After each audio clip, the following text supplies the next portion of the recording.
Welcome to Luca and Miguel. Enjoy the video. In this video, I will show how to replace the antenna on a Ford F150.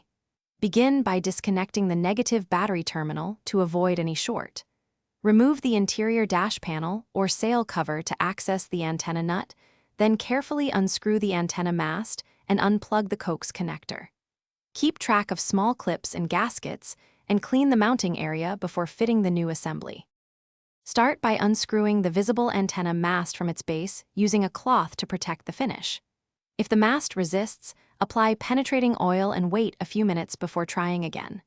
Once the mast is free, examine the threads and rubber grommet for wear or damage that could cause leaks or poor reception. Clean any debris and make sure the base threads turn smoothly before proceeding to remove the base. Remove the dash trim or engine bay access so you can reach the antenna retaining nut. Hold the antenna base steady from above while loosening the nut below to avoid twisting the body panel. After the nut is removed, carefully unplug the coax cable and any ground strap, noting their positions for reinstallation.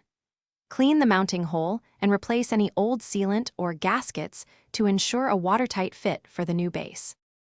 Thanks for watching and please subscribe. It's the best investment you'll ever make.